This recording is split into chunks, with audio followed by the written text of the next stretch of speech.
pleasure to join here today to welcome you to the ribbon cutting for this monumental project. For many, home is more than an address.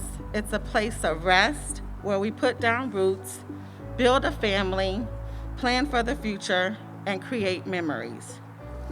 The buildings behind me represent home for over 150 residents. More than $35 million of investment went into this mixed-use, mixed-income community with a total of 152 units. There is an old saying that it takes a village to raise a child. A project of this magnitude requires partnerships with the city, state, and financial institutions. What a partnership. This development of this historic block is part of the plan to reknit the northern portion of the Jackson Ward community with the rest of the neighborhood and city, which is separated by construction of the interstate in the 1950s. Yes, before I was born, in the 1950s. The project provides real mixed income housing for people of all ages, all races, as well as neighborhood serving retail. And just look around at the beauty that we have and we've restored to the Jackson Ward community. I really love it. You know, in this area they have buses, stores, and I love the fact that they have washer and dryer, the mail room, just everything is home for me. Prior to being here, I had been living on the street for a very, very, very long time. You know, being a disabled vet and living on the street, I have post-traumatic stress disorder. One of the good memories I have is being able to get up at any time of the day or night and look outside my window because there's a bush or kind of a tree that's outside of my window that I used to sleep behind at one time, when I was living on the street. And now I'm on the inside looking out at that bush, and it gives me motivation and also makes me be thankful. My grandfather was one of the founders of the church here. We have history that needed to be protected, and it's really important to keep that history and to have communities that embrace the history of African Americans from this great Jackson Ward community. I know that you're all smiling behind those masks because this is a wonderful day. Public housing revitalization right behind you, historic renovation. It's a mixed income, mixed use development.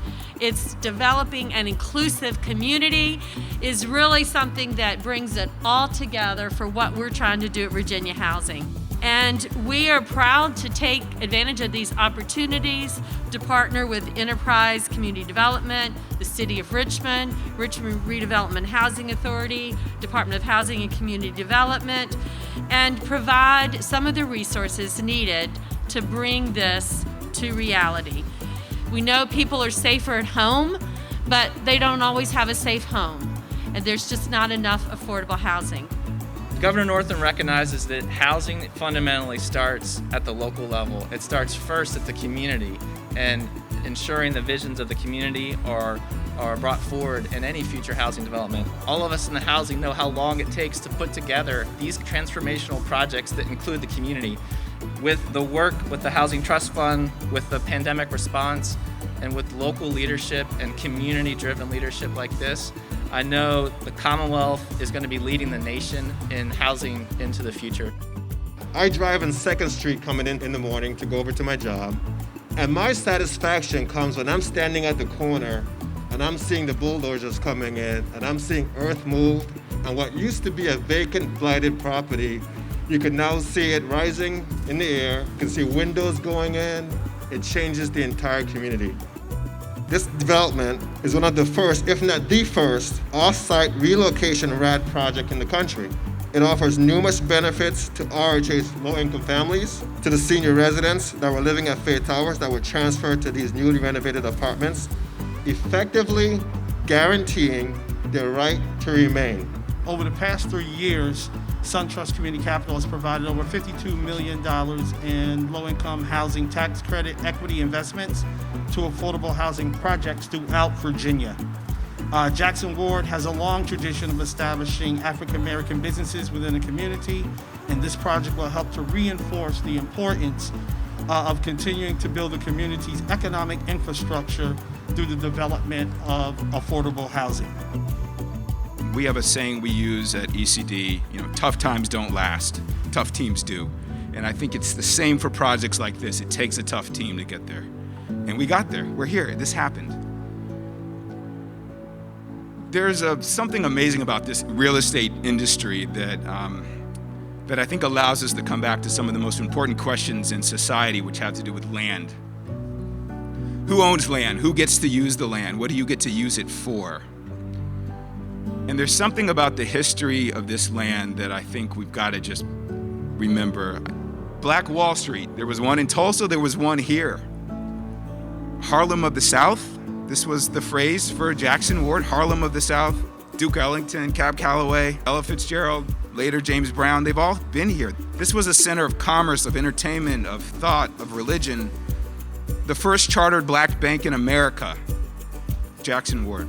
I'm so honored that we're trying to reimagine this community today in a way that rises up and is big enough for the dreams of the people who've been able to live here. That's what we're trying to do at ECD, and I think that's what we all tried to do with this project. So, look, let's celebrate. We're gonna cut a ribbon, socially distant style, take some pictures, and I hope when the world comes back to this kind of normalcy we once thought it to be, we do something like this again, because more people need to be here and understand this story than just us. Thank you so much.